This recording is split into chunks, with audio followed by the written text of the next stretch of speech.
I'm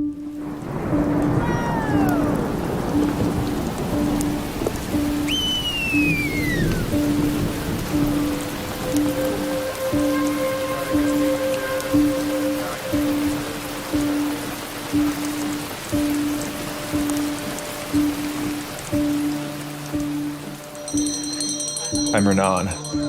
I'm a filmmaker and a climber. I've been coming to Nepal for about 15 years, mostly to climb in the high Himalaya. This time we set out to explore a lesser-known culture, those who aren't in the limelight of Mount Everest, and whose way of life is under threat of disappearing.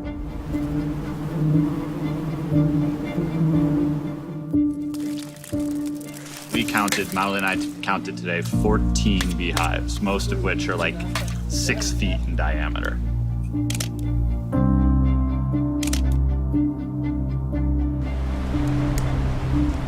Somehow, it's been arranged that I am going down onto the cliff on a rope to do some filming, which is not really my forte. The honey hunters harvest a hallucinogenic honey off the cliff faces in this region, but it's not going to last forever.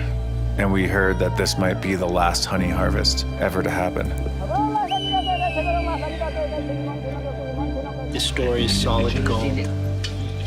And I'm super lucky to be the writer on this because it's really easy to be the writer compared to being Renan. Normally I'm the one struggling with a video camera, but on this project, I got the opportunity to shoot my first stills assignment. Super intense. It's hard having no idea what's going on and just trying to respect everything they're doing and know that it has a purpose greater than us. The greater meaning, the thing that we so desperately did not want to fail in documenting, was the story of Maule, the last person in this region who can still harvest the honey.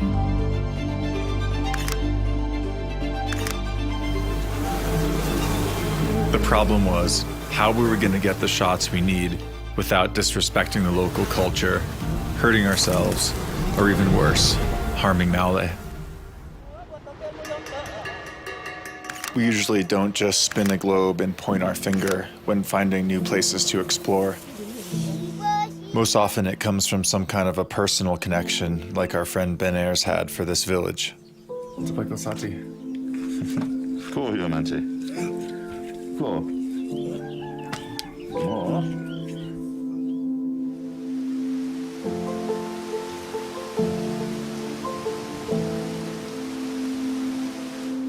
To get to the cliffs, we left the comfort of the village and hiked 12 miles deep into the jungle.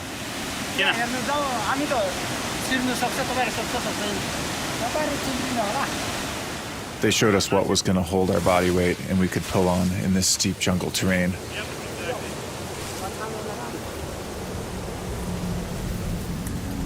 These guys are like the ultimate survivors. So stick with them, don't wander off on your own, and you'll be fine. Must have been a leech.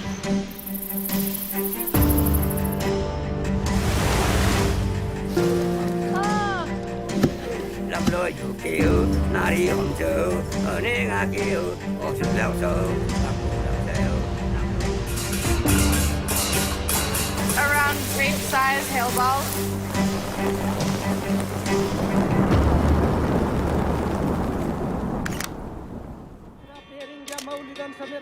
After a shamanic ceremony and spilling the blood of a few sacrificial chickens, the forest spirits were ready to accept us onto their cliffs.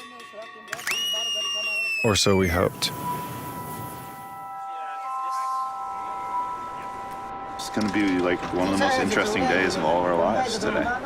So I'm excited. I have to say I'm a little nervous.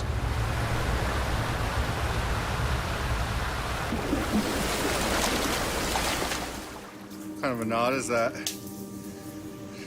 No idea. We call ourselves professional climbers, but we couldn't even follow them up the steep jungle cliffs. So they put our ropes up for us, tied by mysterious knots, onto tiny shrubs and tree roots. Yeah, there's a little twinge of nervousness inside of me. I've never done anything like this before.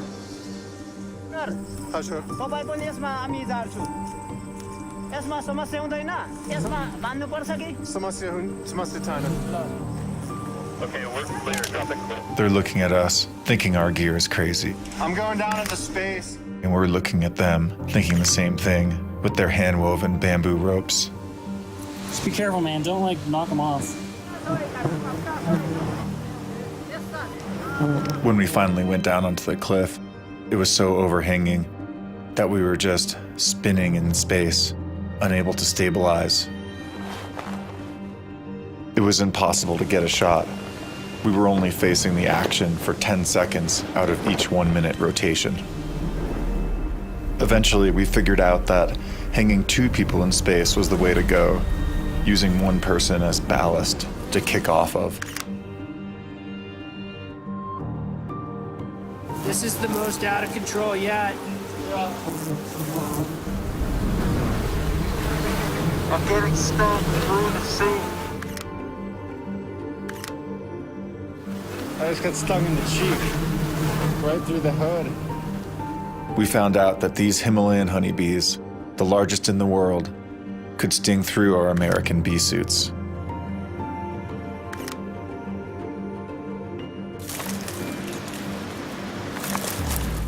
We came down and tried to add more clothing under our suits, but even that didn't help.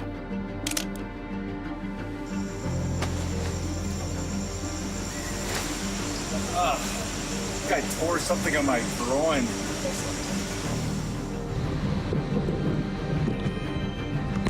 You're in the bee suit, and you look at him, and you see the bees all over them, and you can see that they're stinging all over your bee suit, and you think, they're eating the guy alive.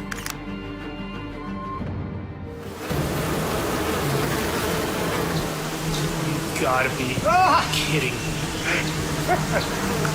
He's free soloing right now.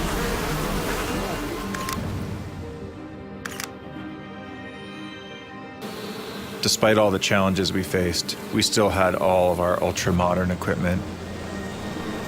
Melodon didn't have any of that. He believed in the protection of something I'll never understand.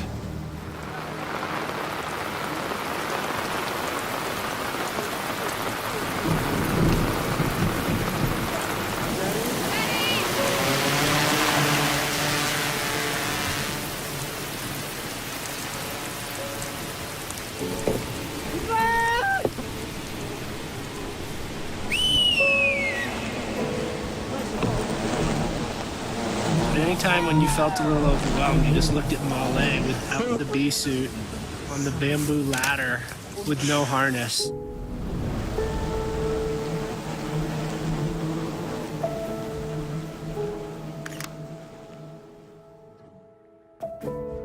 The bounty from the harvest is used for its medicinal properties and to sell to support the community. And this film's been like a 10-year dream. I've known Malodon for that long, and I had tears in my eyes. And